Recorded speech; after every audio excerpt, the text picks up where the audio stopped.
Hey y'all, what's going on? It's Barb Meets World. We are here to discuss the Real Housewives of Atlanta's season 16, episode 3, High Notes and Cheap Shots. But before we get into it, y'all already know I need you to do a few things for moi, which include liking the video, because liking the video helps me and my channel in terms of the algorithm. It helps me attract new subscribers such as yourself. And if you are not a current subscriber, go ahead, hit the subscription button and become a Barb's babe. I would love to have you. Also, I would love to know your comments on your opinions on my commentary, as well as the episode in the comment section below. Make sure you have your notification bell on so you know every single time I make an upload, and share me with all of your people. Okay. Yes. And here we are. What's going on, y'all? Just got back from the gym, so not too much on my appearance. Nonetheless, this episode was cute or whatever. I'm still really enjoying the season. I'm still really going up for a couple of the girls. Some of the other ladies, not so much, but we'll get into all that in a second. Let's start off with these taglines, though, shall we? Y'all already know we tend to get the taglines around like episode 3 or so. So let's get into these, and I want to know how you guys felt about them. I want to know your favorite one, your least favorite one, all that good stuff. Hey, Kevin, what's going on? I want to know how you feel. So starting off with Porsha, it says, I snatched my peach back. Now I'm bringing the juice. Okay, this one for me, it's not bad. Like, we know how she is when it comes to the whole peach juice of it all, and that's the name that she coined for herself a couple seasons back and stuff. Some people were comparing it to a previous tagline that Marlo had. It didn't make me think of that as much as it was just kind of like, okay, I mean, it's, again, peach juice is not something that we haven't heard before, so I mean, it was cute enough, I guess. Moving right along, Drew, I'll always be upper level. Everyone else is in the basement. Now, yes, I agree with Kevin right now.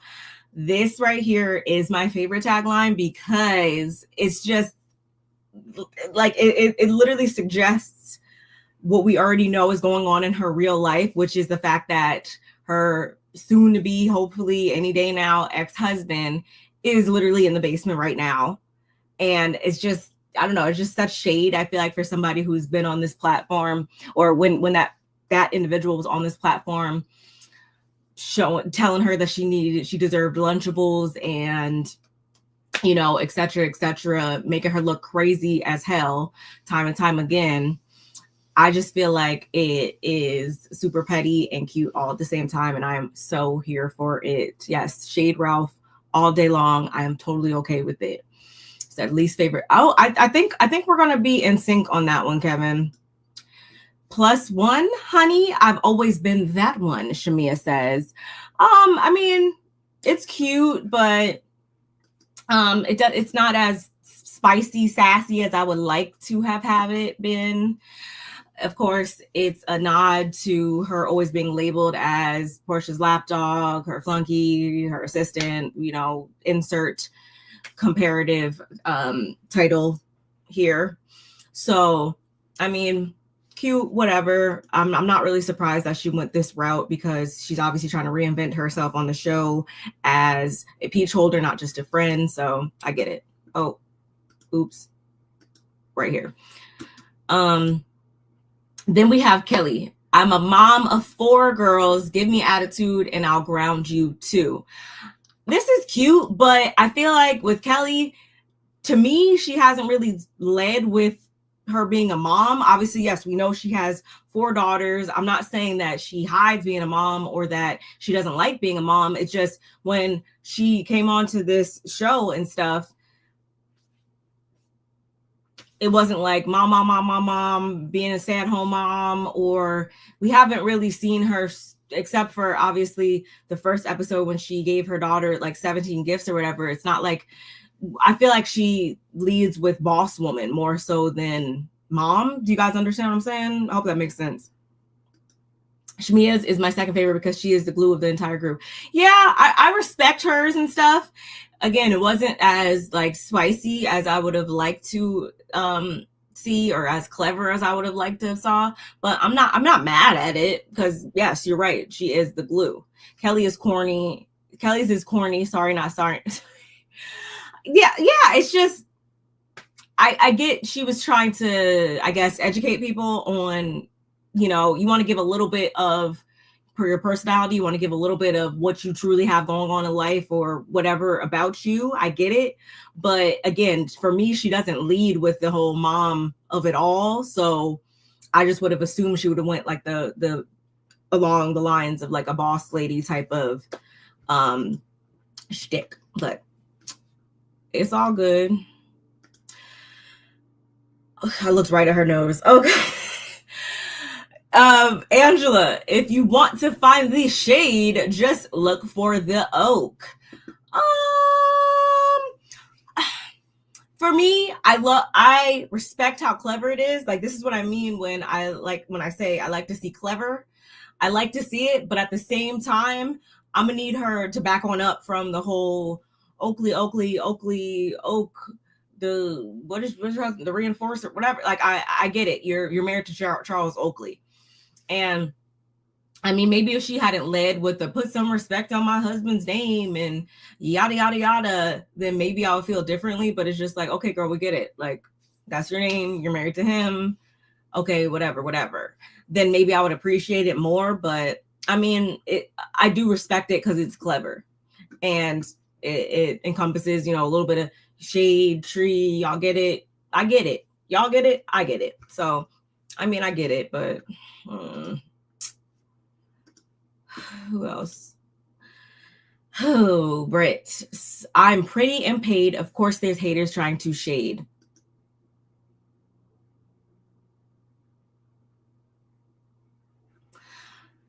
I mean, I guess you guys can tell how I feel based on my face.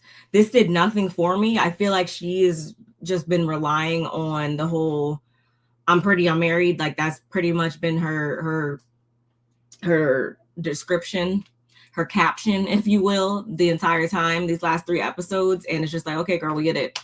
You're cute or whatever. I'm not saying she's ugly girl at all, but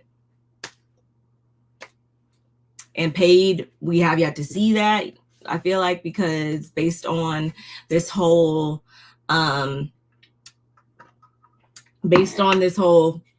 stuff that's about to go down with Kenya and trying to understand you as a legitimate businesswoman and what exactly you had going on as far as your insurance business. I don't know. The paid part is still questionable for me. So, okay, cool. You're cute. Ooh. Anyway, tell us something we don't know. Anyway, so yeah, I agree with Kevin. Drew's was my favorite, and my least favorite was Brit's. Angela needs to stop with the Oakley references. She excessively identifies herself to her husband. Knock it off, lady. That's what I'm saying. Like, I would like it more if she wasn't every 5 minutes. I'm married to Charles Oakley. Hey, my name is Angela Oakley, and I'm married to Charles Oakley. Hey, did I tell you that I'm married to Charles Oakley? Yeah, Charles Oakley, he's my husband. Like, okay, we get it. Like, relax. Brittany is shallow as hell. This mainly confirms her one-sided beef with Kenya. Yes, that's the word I was looking for. She doesn't really have any, I don't see any depth there just yet. And there's also some other things that I'm questioning, and we'll get into that here in a minute. It's just, so yeah, that was just very surface. I feel like that there's a tagline that can apply to anybody. Like, that's, you know, when, like you forget, your freaking socks or something, and you're at your friend's house or whatever, or your toothbrush, I should say. You forget your toothbrush and you're spending the night at somebody's house or whatever, and they're just like, oh yeah, I have an extra toothbrush, and it's just like a general toothbrush that, you know, anybody can use. That was kind of a weird analogy, but anyway, what I'm saying is that this can apply to literally any housewife on any show on any season. Like, there's nothing unique about this at all. Like, if we had a bucket of just taglines that could fit anybody, this is one I would throw in there, and I would issue it out to whoever picks it out the bunch. Like, it's not giving. but a lot of stuff with her is not giving, if I do say so myself. So let's get into it. I was trying to say that, like, yeah, it's just like, oh, here, you need an extra t-shirt. Yeah, here's my extra t-shirt drawer. Here's my extra tagline drawer that you could just pull out anyone and just throw it on and boop, you're ready to go. There's nothing, I don't see uniqueness from her just yet, and I'm gonna need her to come harder. Even Angela, for instance, okay, I'll just let it be known right here and there. Out of Brit, Angela, and Kelli, I won't add Shamea in there because, I mean, like, yes, we know her now as a peach holder, but as far as just brand new, fresh, 100% faces, out of them three, Kelli's really doing it for me. Brit and Angela, not so much, for different reasons. Obviously, you can gather the reasons behind Brit and then Angela as well. Like, but at the same time, I feel like Angela's giving a little bit more than Brit, even though what she's giving is not, my forte at the same time, if that makes sense. Anyway, y'all. Okay, so this episode right here, sorry, I'm still laughing at myself. I am a whole fool. Anyway, speaking of, Brit is still going on about being a big time video vixen in high school. See, gotta stop right there already. Like, why do we keep talking about you in high school? We ain't seeing no pictures or anything like that. You keep talking about video vixens and dating, popping, girls, or not dating, popping girls, popping dudes or whatever. Like, okay, we get it. You used to date Rick Ross. You've been that girl since you can remember, but I feel like you're always going back to high school, to a certain era of your life or whatever. And it's just like, okay, what have you done in between those two times? What we need more depth from you, and we're not getting it. She's having family over though, and there's a chef there, everything. Again, she usually dates, more popping dudes, if you will. And Mike, on the other hand, gives husband material, which is why she, pursued him or whatever. Again, she's dated Rick Ross. Okay, cool. Good, we got it. She tells her sister-in-law what happened with Kenya and says there won't be any problems as long as she keeps it cute. Excuse me? What the? Okay, like, this is what I'm saying. Like, why are you, you have so much to say, and then I feel like at that same time, you later on in the episode, and we can get into it more at that time, but later on in the episode, that's not exactly the energy that you met her with. So it's like you have so much to say, and you're really still harping on this whole ring comment, which to me, some of you guys feel like Kenny was being shady by it. Some other people feel like she wasn't. All in all, I'm standing on the side of, I don't necessarily think she was being shady, or if she was, don't keep, having your lip poked out over here, being mad in the corner, as much as you should come back harder then. Beat her at her own game then. This is Housewives at the end of the day. Don't just keep harping on it and being all, being all pissed off in the corner. And Kenya has no idea what your issue is at this point, as far as we know. And I say that because we haven't gotten any confessionals from Kenya yet, obviously. So who's to say she didn't kind of feel a certain way? Or has she been tweeting? I know she was on Twitter, X, whatever you want to call it, the episode 1 of the season, but I really wish we got some insight into how she truly felt during these scenes. And shout outs to Cynthia, because I feel like they've been relying heavily on Cynthia to kind of clarify some things in the confessionals. But at the same time, we love you, Cynthia, but it's not Kenya. So it is a chop for all three for me. I said what I said, and I ain't shit. Hey. You like it, I love it, Kev. But I mean, I really do like Kelli. I can honestly say that. I like her, even though I'm kind of still peeping some, she's not above the mess too much. And we'll get into that later too. But I like her. I am stuck on an eviction since high school. Where were her parents? Gives subliminal whore passed around vibes. Exactly. So I'm still trying to figure that part out too. Like, you keep going. I don't know, maybe that's just something that me and you were catching, because I feel like not enough people have been talking about that. Like, skirt, like record stop, high school. What are we talking about here? That is that supposed to be a flex? I'm confused. Why wasn't your ass in algebra? I don't get it. Anyway,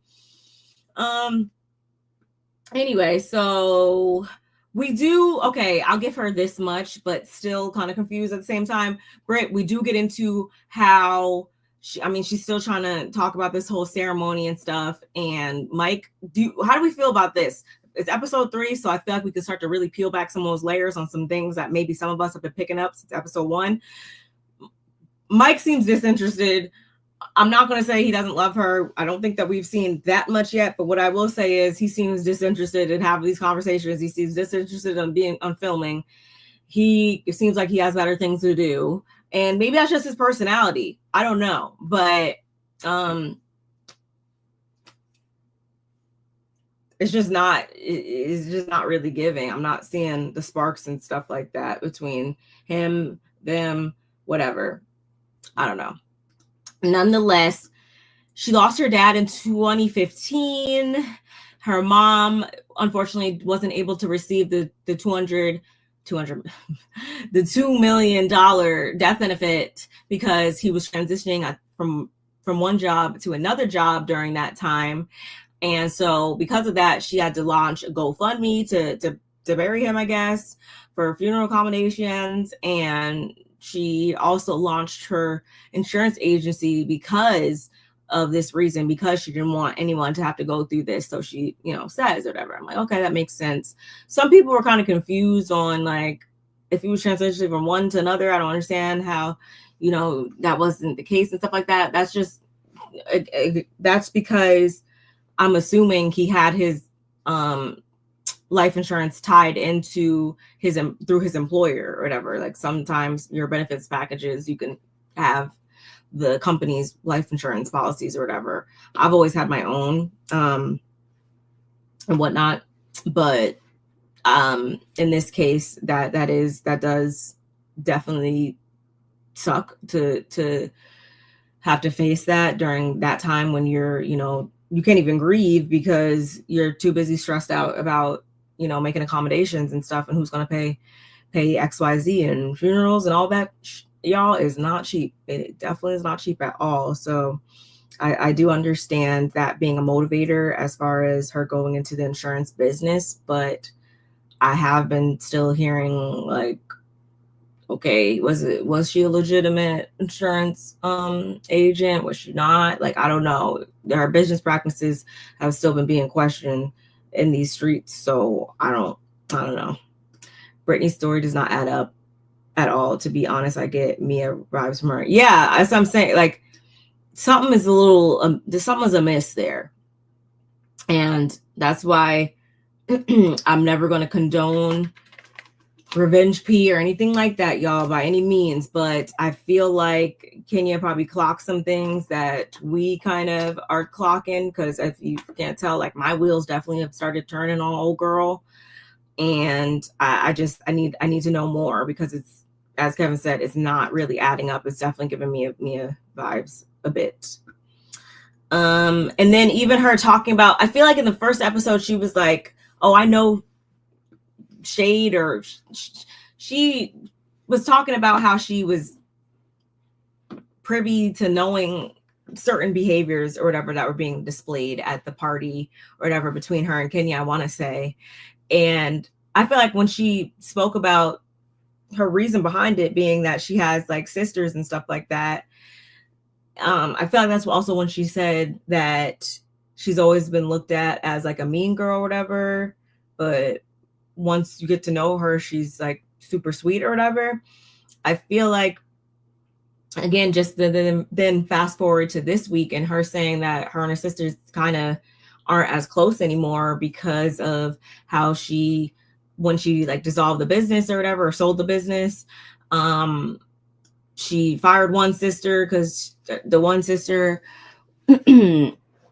I guess wasn't cutting it and doing what she needed to do in the office. And then the other sister, her older sister, thought she was too bossy. I'm just like, I don't know. I feel like that was a switch up too. Like, I just feel like, I don't know, maybe I'm reaching here, but I just, the way that she made it seem, referencing, like using them as like a reference as to being able to understand other people and stuff like that. I just assumed that meant that they were still just as close and stuff like that. Again, I might be reaching here. Y'all let me know in the comments, but I don't know. Her story's just weird. Anyway, but that was pretty much it for her, y'all. Then we see Porsha get up with Kelli, and this is really their chance to kind of clear up what happened at Mia's.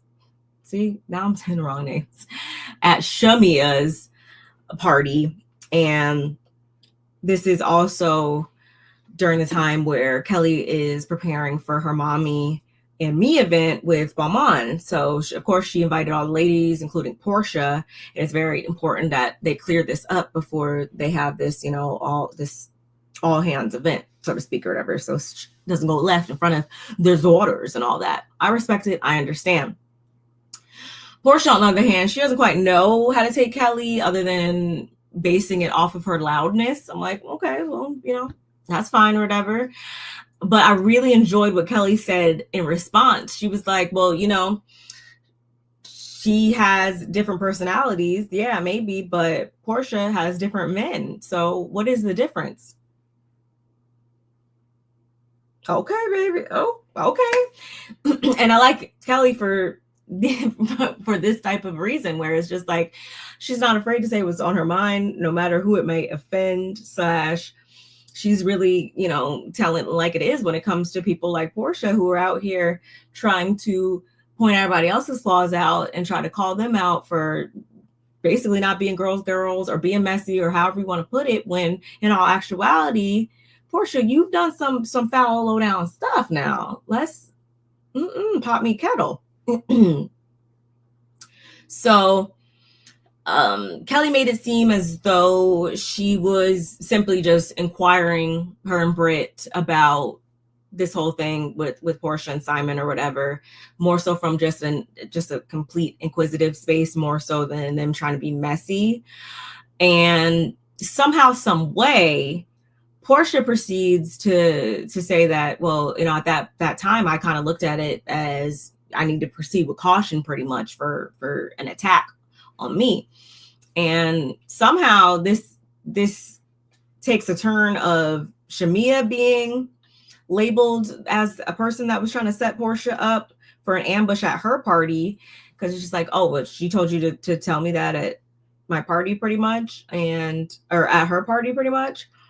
And Kelli, I don't remember what she said verbatim, but that she didn't say that. She did say that Shamea said that she should, probably talk to her, whatever. She didn't specify like at the party or anything like that. So the way that it flipped in this scene on to making Shamea look like the bad guy or look like the messy one trying to set up her best friend or whatever, I was like, is this really what is about to set it off between Porsha and Shamea? Because if that's the case, that only further solidifies the fact, at least for me, that they were never true friends for real, because my best friend, like, you could tell her whatever, and at the end of the day, she's going to believe me because we have an understanding, and vice versa, or she's going to know me better than to just do something that would be that messy and stuff like that, and vice versa. I wouldn't just automatically assume that it went down that way, but it seemed like she was quick to be like, oh yeah, she was trying to be messy towards me, okay, got it, or whatever, we cool now. Like, what? Huh? Like, she just seems like she's a person that is so quick to just flip flop on somebody they label a friend, and that's just not something I could do. I think being that Brittany and her sisters ain't it is the reason for the one-sided Kenya beef. She was thinking Kenya was going to be her sister and was bothered she did not get an initial hug when meeting Kenya. I could be reaching. I don't know if that's what she was expecting, but it's clear that she was expecting something. She was expecting something from her. I've still been trying to think, like, what could she possibly have wanted to happen between her and Kenya? Or does she want, because Kenya is quote unquote, and I say quote unquote because she's not truly an OG from like day one of the show, but in terms of who's on the cast lineup right now, she is considered a veteran, I guess. So if you will. I don't know if she expected her to like take her under her wing, or for Kenya to be like super interested in her because she's a pretty sweet girl. I don't know what it was, but she expected something from that lady, and Kenya just did not live up to that in that moment. And I just don't think that she could see past that. Anyway, then we see Drew in the studio. Kenya, Angela, and Cynthia drop in on her. Angela, we get back into how her and Charles came to be. I don't even care about that. I'm not even gonna talk about it. Kenya starts asking about Dennis. Drew starts being extra, like I've told you guys before. Two things can be true at the same time. Porsha, you really can't be upset at anybody. Like, I get you feel like you should have been privy to whatever was going on between them because this is your friend, even though you said it's not that serious of a friendship. But at the same time, Drew, you definitely have been playing into it. I feel like at the same time to possibly get under Porsha's skin for all we know. Hey, maybe, who knows? Nonetheless, in this scene, Drew is like, yeah, Dennis, I guess he's usually there, or he's whatever. He wasn't there in this scene. And they ask her, has she talked to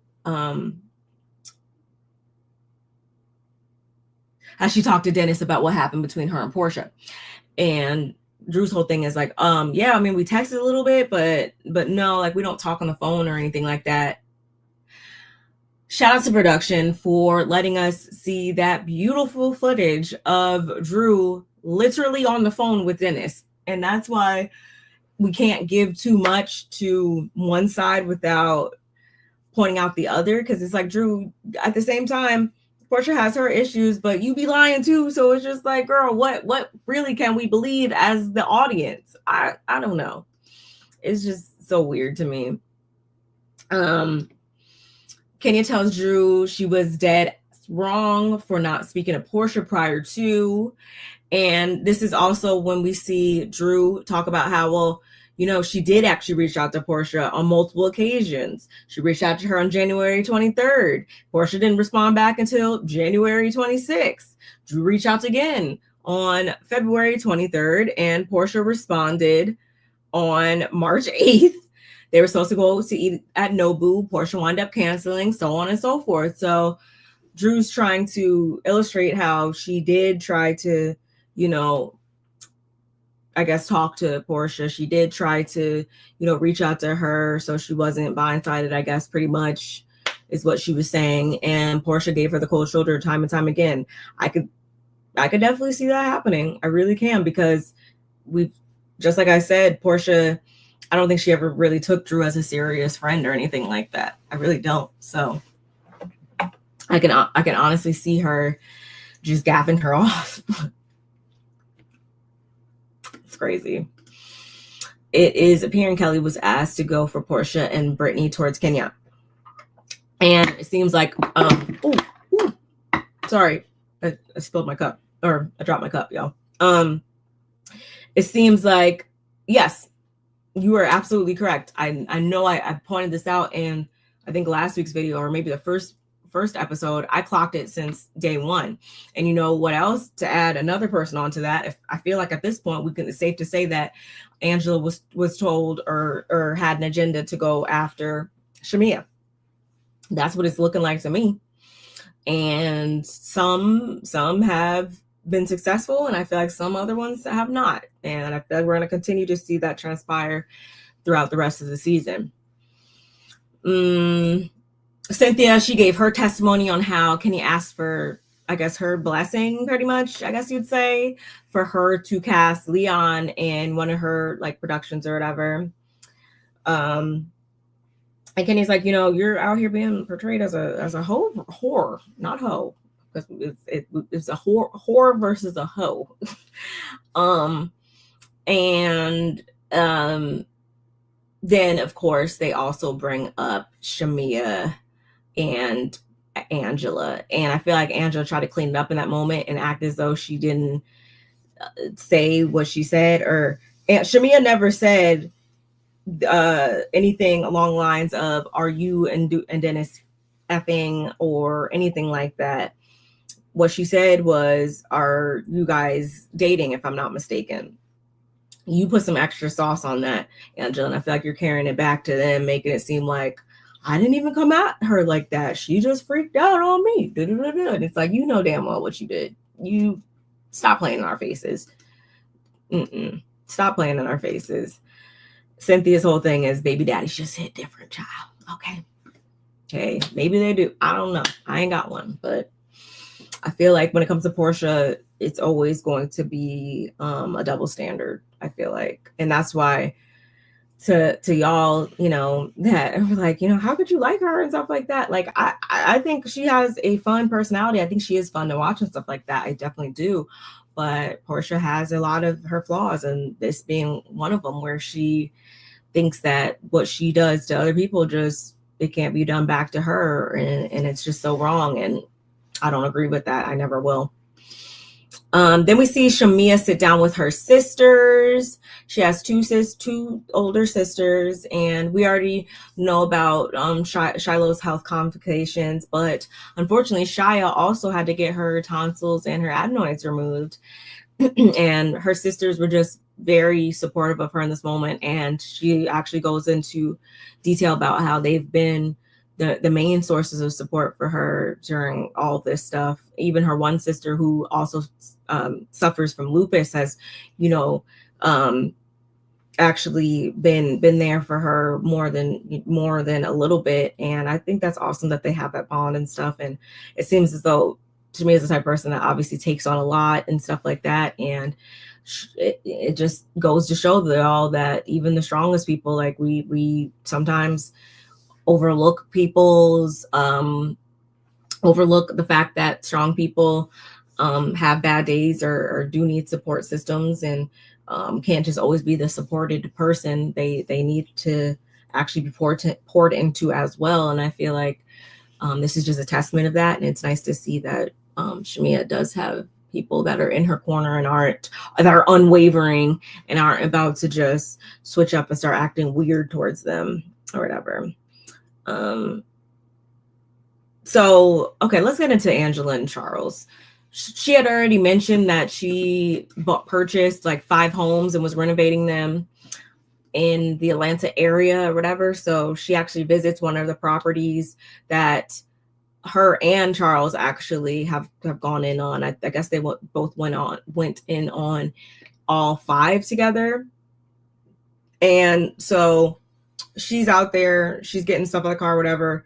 This fool shows up like 20 minutes later after all of the hard work has been done. Like, gee, thanks. And she's showing him all the upgrades and stuff like that. The lawn still needs some work, whatever, but everything else seemed to be good to go. And she really is doing this to show him that she can be trusted in her real estate endeavors.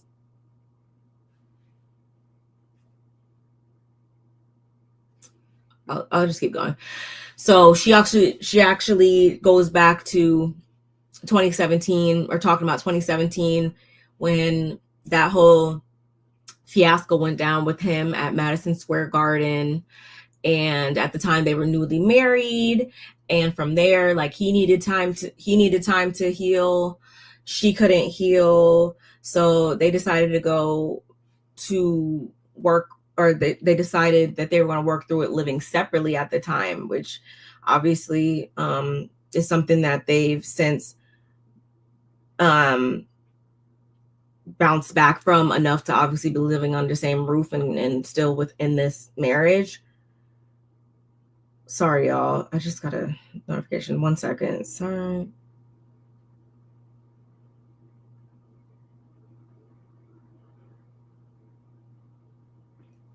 So, nonetheless, she decided that, or they decided again that they were going to work through it, living separately, yada, yada, yada.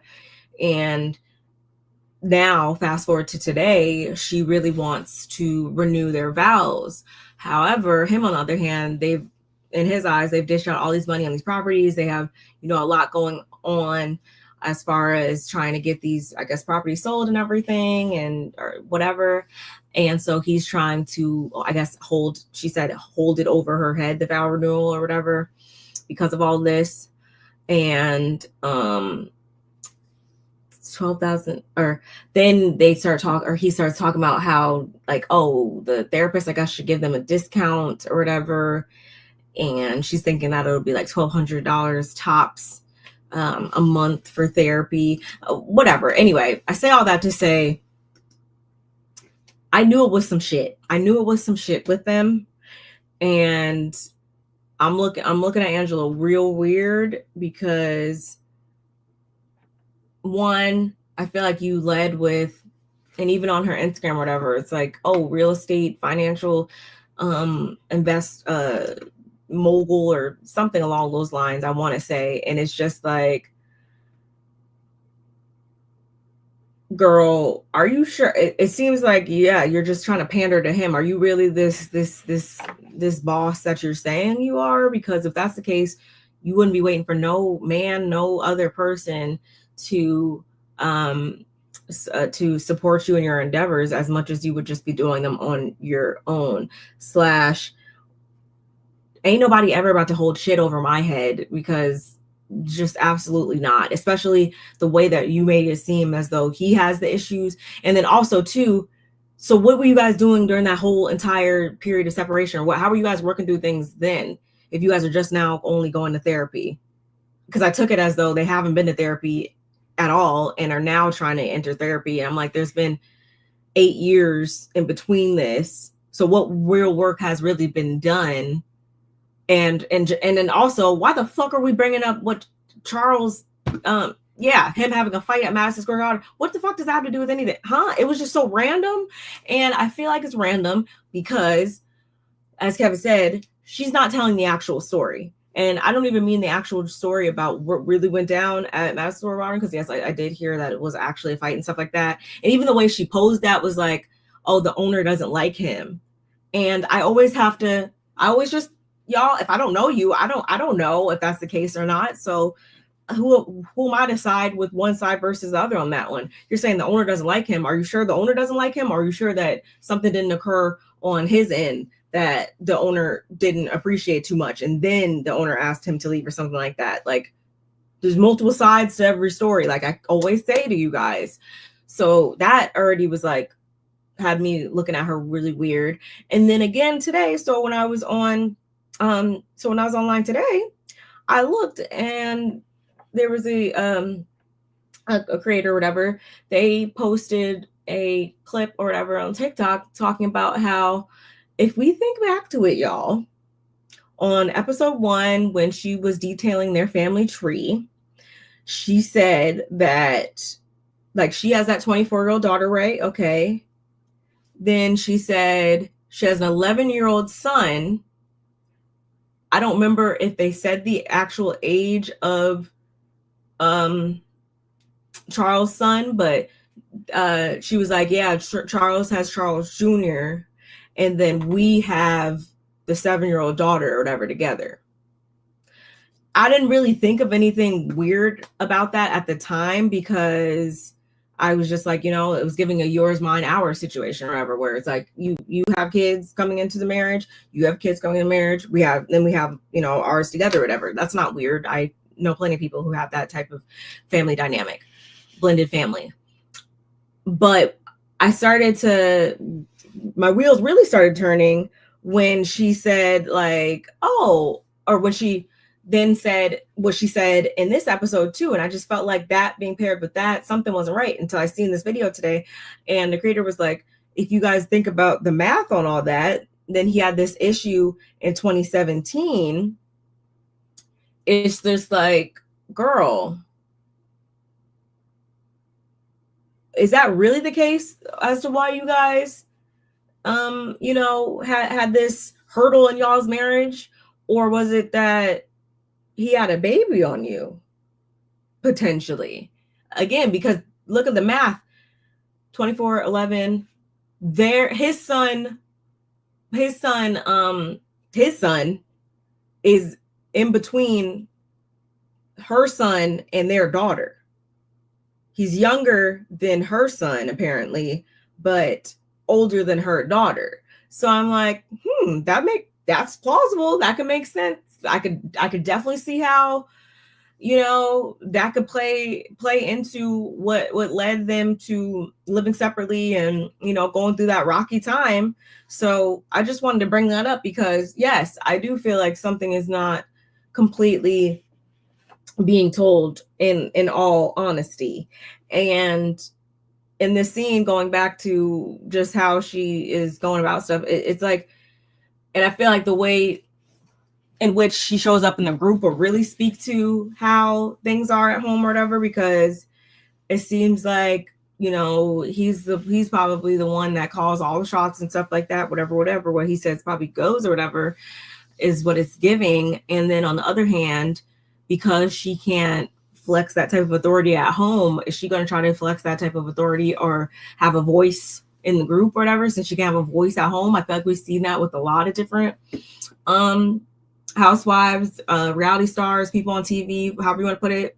I feel like we see that play out a lot, where it's like they really want to boss up at home, but they can't. So they come into the group and start, trying to boss up there or whatever. I don't know. Again, I might be putting 20 on 10, but I think something that a lot of us can probably agree on is the whole story is not being told with that. And my antennas are up, and they're going to remain up until further notice. But y'all let me know in the comments. What else? Drew met with her attorney, and all we really learned here is that during their last hearing, Ralph actually cross-examined her because his lawyer wasn't there. What the okay, like, you can't make this stuff up. And the goal right now is to get him out of the house so the house can get sold, because we know he's still living in the basement. Oh, did you guys watch his video or whatever that he did telling his side of the story or whatever? I haven't watched it yet or whatever. If you have, let me know how you felt about that in the comments as well.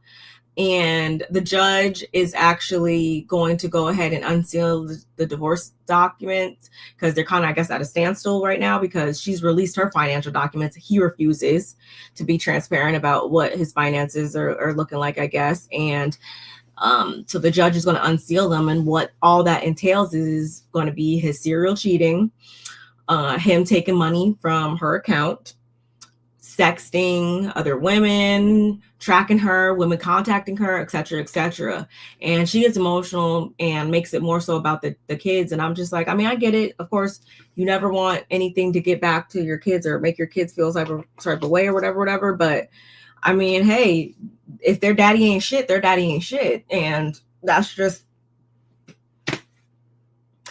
yeah. And I feel like that they're also at the age where, yeah, you can't limit their access to finding these types of things out. But I feel like at the same time, honesty a lot of times is the best policy / just what I said. If their daddy ain't shit, their daddy ain't shit. And it's not your fault.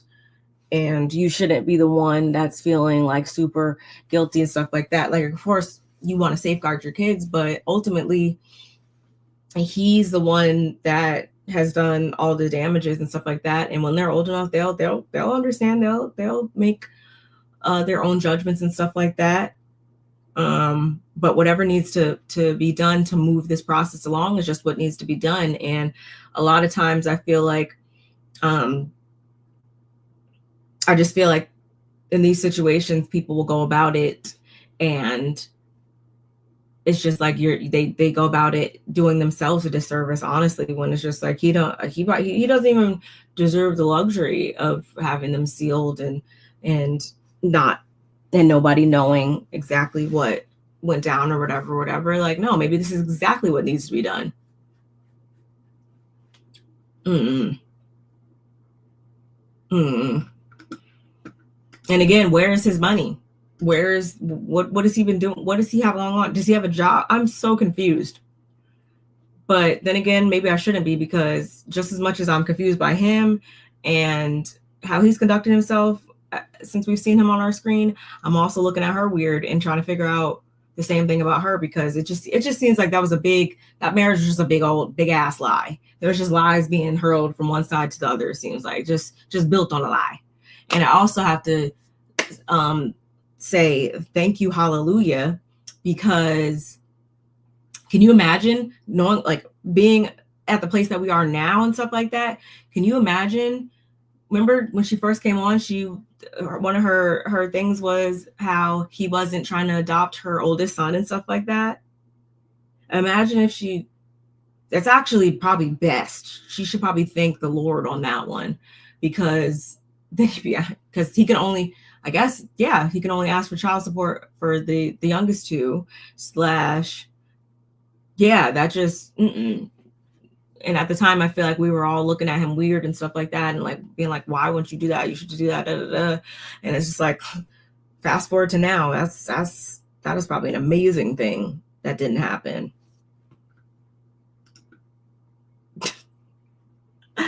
Low-key, it did a little bit. It did, but if she's actually not lying in the scene and everything that was said is the God's honest truth, then whatever's going to happen is just going to happen. And he gonna dig out that basement one way or another.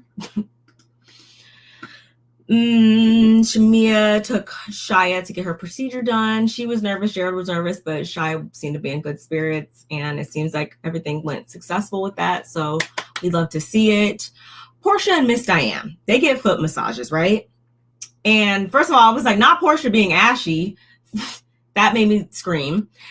But what really made me scream as well was how they start to talk about the divorce and everything. And one of her things was that she tried to get the family involved, but his family, because in their culture, that's something that occurs when, I guess, they have this type of, I don't know, if divorce is on the table, or if there's any like crazy things happening in the marriage, I guess this is when the family can intervene and stuff like that, or whatever is how she explained it.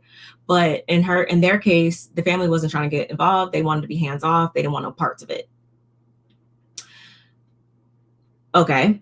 And she also tells Miss Diane about her going out with Shamea the other day, and Shamea telling her about the hating women. Miss Diane's response was something along the lines of, you got to watch the dog that brings the bone.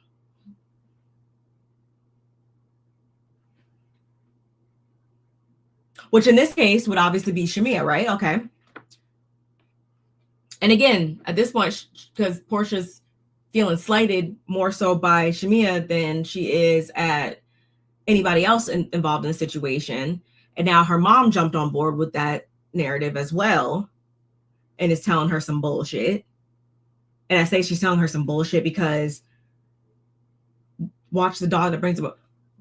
Shamea is the same person that has been literally to this day looked at as Porsha's flunky, Porsha's assistant, Porsha's freaking windmilling for Porsha, etc., etc. Insert again label here. She's looked at in so many different ways as Porsha's inferior counterpart that you really didn't I'm just gonna act like you didn't just sit up here and say with a straight face that you got to watch out for her, when she's the person that we literally are sitting down here saying every week that Porsha doesn't deserve to have a friend like Shamea. Porsha's never showed up for Shamea the way that Shamea showed up for her. Shamea shouldn't want to be friends with Porsha no more because she's not a good friend.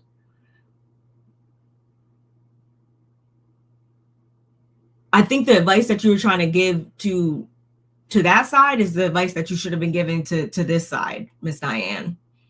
And maybe this is why Porsha is so goddamn delusional and she has the issues that she has, because you have people like her mother siding with her on the bullshit. Like, Are we for real right now? And you know, and another thing is, it really gave to me as though Miss Diane just didn't like, she probably secretly has not liked Shamea for a long time. She seems like she's that type of person that yeah, would smile on your face and really not see it for you or have an issue with like I feel like I know women like her. Shamea, don't mind those people. Do not mind those people, because for them to just sit there and be so convinced that Shamea was the one being messy or whatever, or like she knows everything you're going through, whatever, and she wanted to come with you with that mess and stuff like that, or like, girl, what? Because if the tables were turned and say Shamea didn't stand up for her in that moment, say Shamea just let them talk however they were going to talk about it, or think whatever they're going to think about it. If she didn't try to clarify that, and then if she also didn't tell you that, hey, this transpired or whatever, it would have been a problem too. She was damned if she did. She was damned if she didn't.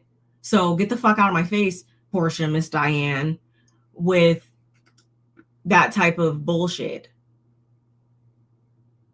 This scene really pissed me off. It really did, if you can't tell. Porsha gets it from her mother, old school. Yeah, like I was just like, seriously? How did we get this from that? Anyway, y'all. What else?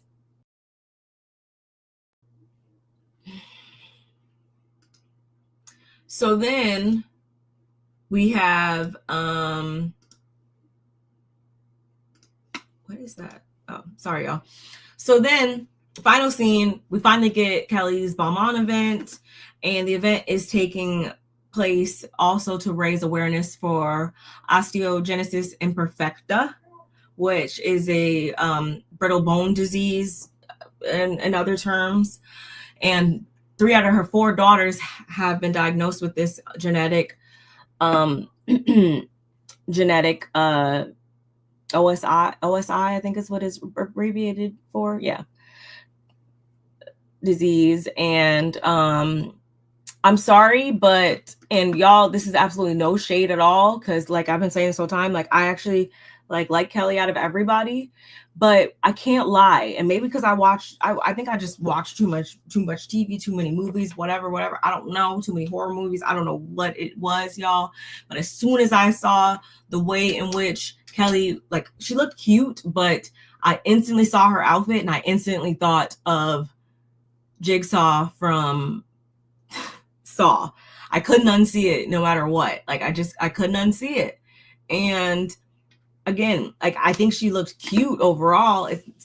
So I'm not trying to shade her, but it just gave me Jigsaw vibes from Saw.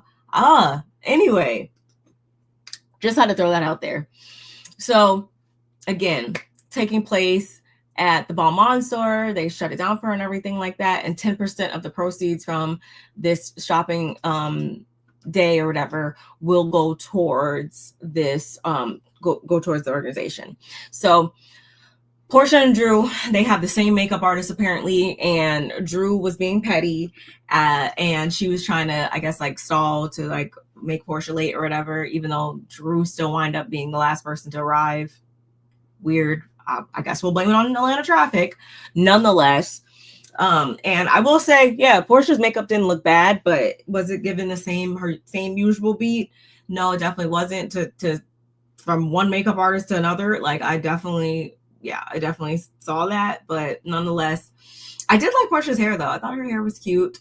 Everybody kind of was doing the matching mommy daughter outfits. I thought that was so cute. Brooklyn and Kenya, Porsha, and PJ, just really, really cute.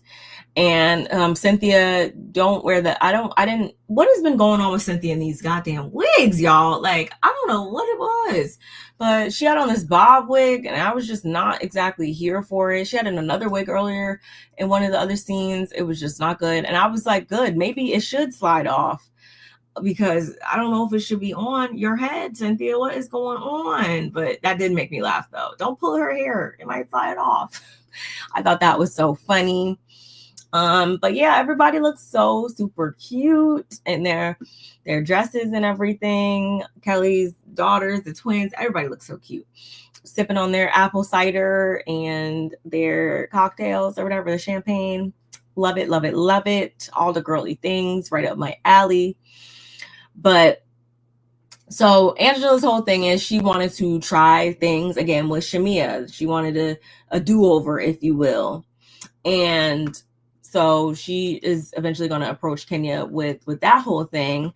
And at the same time, this is also where I clocked like, Brit, you just don't know if you love or hate freaking, you don't know if you love or hate Kenya, because Miss, you know, I just want to have a problem with Kenya. Y'all saw how quick she went over to her and didn't hesitate to say, "Oh, you look good in yellow." Hug, swooped right on in for a hug. She knew she was getting a hug this time. She's like, "You don't want to give me a hug last time, but bitch, you gonna give me a hug today?" Like, girl, like, just she's weird. She's a fucking weirdo, Brit. You're a weirdo.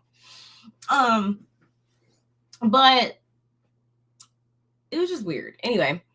Porsha, I wonder if she really did buy that $2,600 bag or whatever. I don't know. She got this divorce going on. Who knows? I don't know. But nonetheless, it was cute until it wasn't, of course, because as we always know, we are talking about Housewives. We know it's going to bring the drama, the mess, etc., etc. And I was like, please y'all don't get too messy, because the daughters are here. We don't need any mess going on, for real. Kelli was able to give like her speech or whatever. She was able to talk about how with the OSI, her daughters, again, 3 out of 4 of her daughters were diagnosed with it. And when at one point she was actually held up in Baltimore by the police because they thought that she was abusing her child, which from a medical standpoint and stuff like that, and from a legal standpoint and all those other standpoints, I can understand that that's a correct thing to do, to, you know, pursue it from that angle.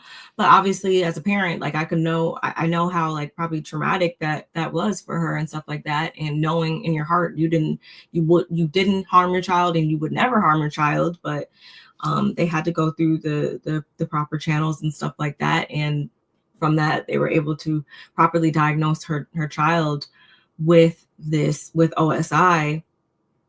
So again, it's obviously been plagued her life in a major way, and her children's life. So I did appreciate her sharing that. See, we're getting a little depth from Kelli. That's all I'm saying. Get a little depth from her. Anyway, so when Drew finally arrived, she did have her sister Allison, which shout out to Allison. I like Allison. And she arrives with her, and her whole thing was like, she wasn't going to force things with Porsha. Like, if it happens organically, then it does. And she was playing it cool and stuff. I didn't understand what the Drew had on, but that's another story for a different day. And on the flip side, Shamea and Angela goes up to Shamea to, again, kind of like talk, clear the air, ask for redo, so to speak. And at first I thought Shamea was receptive to it, but once I heard Drew's representative and Angela calling Shamea Shamina, which that was funny as I can't lie, that was funny. I did laugh at that. Followed by 99, the 99 knows flavor. There was a lot of insults being hurled back and forth, and I was like, whoa, didn't expect this to happen. Please, y'all don't cut up too much in the store with these kids and everything. Oh my God. At that point, I already knew, like, yeah, y'all probably not gonna be able to make up. Y'all not overcoming this that easy. I do feel like Angela was being genuine and trying to go up to Shamea and rectify the whole thing, but Shamea was clearly still not off of it, which I do understand, because I feel like Angela, you came in pretty hard. I feel like you came in pretty hard and we're poking your 99 retro nose into things that didn't really concern you too much for a moment. And because of that, you can't tell a person when to get over some shit. You can't. Kelly's just favorite. I don't think she like it was the outfit, like it's the outfit and the red, black, white. Like I just immediately was like Jigsaw. Like I couldn't unsee it. And I'm glad y'all understand. Like again, Kelly, I do like you and everything. It's really no shade. I'm just telling it like it is. I just thought of Jigsaw.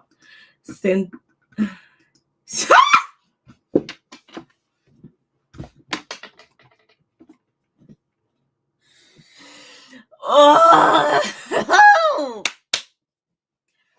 yeah, that is a great comparison because I just did not understand. I'm like, what is going on with these wigs? Like, Cynthia. And it's crazy because it takes a lot to make someone as beautiful as Cynthia look bad, but these wigs are not doing you any justice, mama. We need you to do better. I just need, can we go back to the bust down middle parts, 30-inch, like, please. Because all these other situations are just not working for me. No, I can't. Okay, do you all feel like, and I'm glad that, okay, Shamea apparently was Flavor Flav for one of her Halloween costumes a couple years back. So that's, I guess, where the reference came from, as well as her being like Flavor Flav being, you know, the like one of the best hype mans to ever do it, would also translate in Shamea's case to her being Porsha's hype man and stuff like that. Okay, I understand that, whatever. Because I was like, where are we going with this? Like, what? You know, some people were skeptical at first. Like, where are you going with that, Angela? But I understood the reference then when she broke it down. And then I don't know. I guess I was the only one. I was too busy looking, I guess, at like Brit and Kelli that I didn't notice.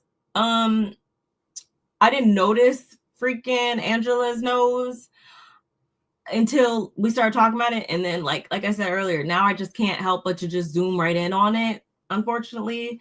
So yeah.